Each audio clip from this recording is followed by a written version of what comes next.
John Palmer, alias Dedo de Oro, el empresario mafioso británico, jefe de una de las organizaciones criminales más poderosas de las Islas Canarias y Reino Unido, sospechoso del robo del siglo a la empresa de seguridad Brink's-Mat en el aeropuerto de Heathrow, Londres, el 26 de noviembre de 1983, en el que se llevaría más de 3 toneladas de oro, joyas y diamantes.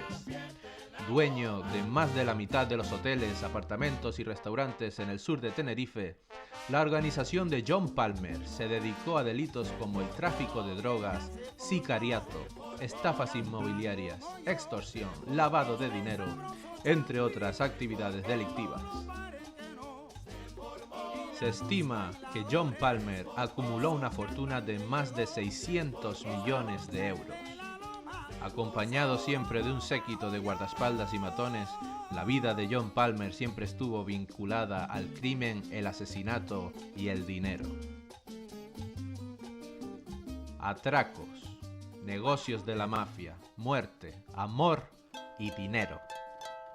¿Quieres saber la historia del empresario de la mafia más peligroso de las Islas Canarias y Reino Unido? Quedaos.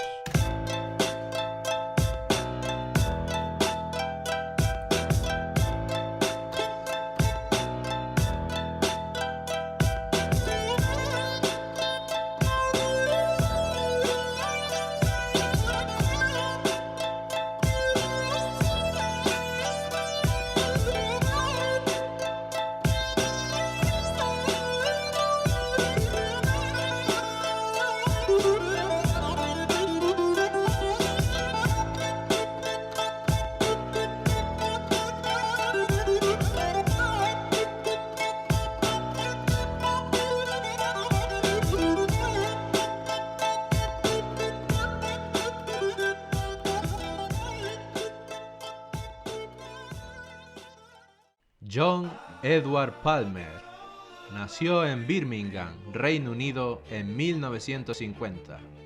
A los 14 años su padre lo abandonó, dejando así el colegio y empezando a trabajar en distintos oficios. Fue vendedor en un mercado y también se metió a trabajar en la construcción, pero enseguida puso a prueba su instinto de supervivencia. Comenzó a vender parafina de puerta en puerta. Luego de un tiempo, siguió comerciando con chatarra y finalmente creyó encontrar el filón en la compra-venta de coches de segunda mano y casas remozadas. Empezó con 200 libras de capital. Compró la primera vivienda con la que especuló con éxito, hasta que se hizo joyero y tocó con sus manos por fin el oro. A mediados de los 70, John había hecho un gran amigo, Chappell, con el que creó una sociedad anónima, Scanley LDT, para comercializar oro disuelto. Tenían una planta de fundición al oeste de Gran Bretaña, en una mansión del siglo XVII, propiedad de Palmer, que le había costado 150.000 libras de la época.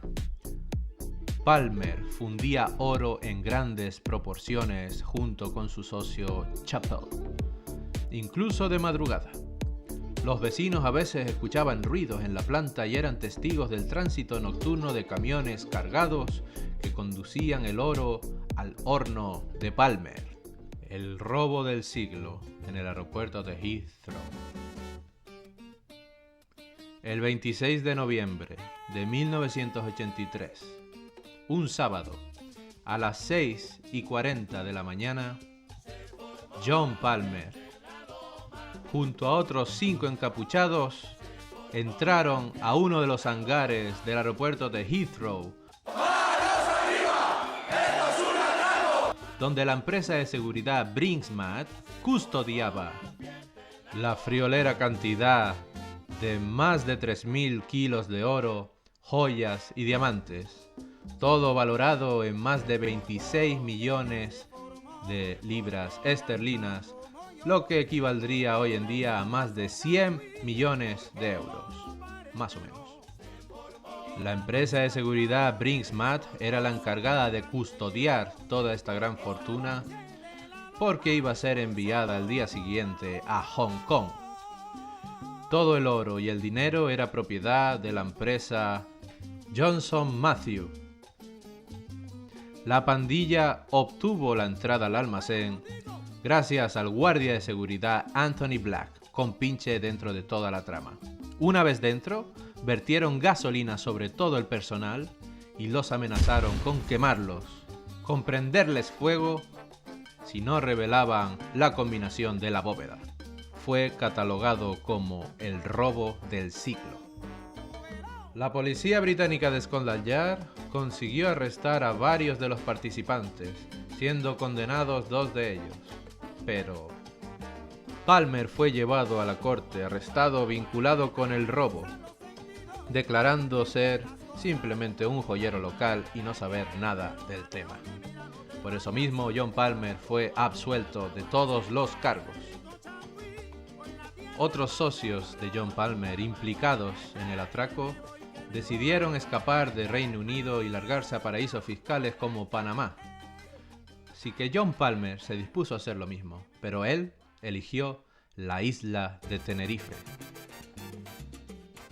Según las investigaciones, Palmer conseguiría trasladar todo el oro a España en una ambulancia, en conexión con algún cómplice. En la isla de Tenerife, Palmer iba a echar raíces, donde haría inversiones, amistades influyentes y forjaría su leyenda.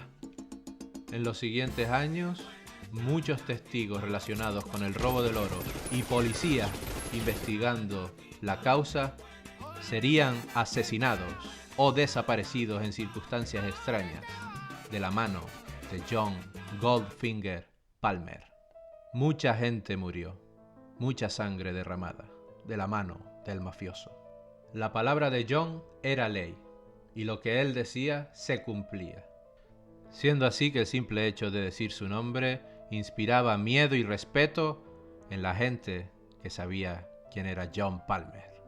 A sus 35 años, el joyero británico había invertido una gran fortuna en inmuebles entre Tenerife, Gran Canaria, la Costa del Sol e incluso Brasil. Consiguió hacer vínculos fuertes y relaciones con políticos y empresarios de poder, proporcionándose así un blindaje y una libertad absoluta para todos sus negocios. Así pues, continuó su vida entre negocios y crímenes junto a su mujer y sus hijas, en sus hoteles, mansiones, rodeado de joyas, lujos, viajes, helicópteros, yates privados y jets. La vida que todos sueñan. John había montado un entramado empresarial criminal casi perfecto, con empresas pantalla, gestores, inversionistas y todo lo necesario para hacer creer que John era un empresario de éxito. Por una parte, tenía hoteles, restaurantes, apartamentos, viviendas de lujo, pero detrás de todo esto se encontraba una gran organización dedicada al tráfico de cocaína, heroína, hachís, marihuana, prostitución, extorsión, robos, etc. La organización de John era internacional, por lo cual actuaba en numerosos países de Europa y del mundo, pero John dirigía todo desde Tenerife. Las primeras denuncias contra la organización de John Palmer se remontan a 1993. Las víctimas identificadas, turistas de nacionalidad extranjera, ascienden a más de 20.000. Goldfinger, dedo de oro, alias que la policía británica puso a John Palmer luego del atraco del oro, engañaba a los turistas con la compra y venta de apartamentos turísticos en la isla de Tenerife y Gran Canaria. Estos, luego de firmar un contrato y hacer 2 pagos, nunca más volverían a ver ningún apartamento ni dinero. Según el relato de la fiscalía, la organización de Palmer vendía humo. Los clientes nunca llegaban a disfrutar de estas semanas de vacaciones adquiridas o de los apartamentos en cuestión. Cuando las solicitaban, las empresas del entramado se las negaban con la excusa de que en ese momento los apartamentos no estaban disponibles y se los ofrecían a cambio de más dinero, modificaciones de fecha que tampoco se llegarían a cumplir. Se aprovechaban del miedo de los clientes a perder toda la inversión. A este modo de operar se le añaden otros engaños como la venta en complejos residenciales inexistentes, paquetes vacacionales que nunca llegarían a darse, entre otras estafas, extorsiones, amenazas e incluso agresiones. Las transferencias bancarias que hacían los clientes iban destinadas a cuentas bancarias ubicadas en paraísos fiscales a nombres de sociedades extranjeras, iniciando el proceso del blanqueo de dinero. Cada oficina de ventas operaba de forma autónoma, cada una con su cuenta, aunque todas ellas con las mismas entidades bancarias. El objetivo, según el fiscal, era evitar que se pudiera establecer una conexión entre ellas y ocupar el mecanismo de blanqueo. Ese dinero, en paraísos fiscales, obtenido mediante actividades ilícitas, se introducía en el circuito legal a través de dos mecanismos. Por un lado, las transferencias bancarias a cuentas de terceras personas. Paul y Edward Murray, sobrinos de Palmer, eran titulares en España de las cuentas bancarias de no residentes que recibían esas transferencias del exterior y obtenían el dinero en efectivo en divisas españolas que después reintegraban. Por otra parte, la organización compraba inmuebles en el país a través de sociedades pantalla creadas en paraísos fiscales, fundamentalmente en Madeira, o acciones de sus propias empresas españolas, con lo que lograba introducir divisa extranjera bajo la tapadera de una inversión. El entramado financiero del clan Palmer, que llegó a acumular decenas de sociedades y cuentas, se completaba con la creación de empresas a través de testaferros para comprar terrenos en los que posteriormente edificaban complejos de apartamentos o centros comerciales, enmascarando su verdadera titularidad. En 2001, John Palmer es juzgado y sentenciado por la ley británica por el caso de fraude más grande y largo de la historia del país, de los cuales solo cumpliría 3 años en prisión. Lo cual no sería un problema para John, ya que sus negocios seguirían trabajando y generando ingresos a costa de actividades ilícitas. La lista de sus presuntos crímenes incluía narcotráfico, lavado de dinero, posesión de armas de fuego, amenazas, corrupción de funcionarios públicos, fraude de tiempo compartido, pasaportes, falsificación y fraude de tarjetas de crédito, entre otros. El empresario británico fue detenido en julio de 2007 a su llegada a Tenerife por agentes del Cuerpo Nacional de Policía tras una orden de búsqueda y captura de la Audiencia Nacional. Los agentes llevaron a cabo un registro en la que era considerada la joya de la corona, los apartamentos Flamingo en Adeje, sur de Tenerife. Esa misma noche fue conducido a Madrid. El trabajo policial permitió bloquear más de 60 cuentas y 50 sociedades ubicadas en España y paraísos fiscales. A espera de juicio, John Palmer consiguió pagar una fianza de 52 millones de euros para salir en libertad y, acosado por las autoridades españolas, decidió volver al Reino Unido, aunque solía regresar a Tenerife a menudo ya que conservaba algún negocio. Así no era extraño observar su enorme yate, atracado en la dársena frente al Cabildo Insular. No se sabe a ciencia cierta todos los crímenes de sangre, asesinatos, desapariciones, robos, extorsiones, fraudes, estafas en los que John Palmer estuvo toda su vida inmiscuido. Lo que sí se sabe es que era un don de la mafia británica. Desaparecido por algunos años, siguió su vida en Reino Unido, operando, impune ante la justicia, desde su lujosa mansión en Brentwood, Essex, Inglaterra. El que a hierro mata, a hierro muere. Luego de toda una vida siendo el gran capo de la mafia británica, el 24 de junio de 2015, John Palmer estaba en su gran mansión de lujo, como otro día cualquiera, regando sus plantas y paseando con sus perros, cuando un individuo encapuchado entró en el jardín, propinándole 2 disparos.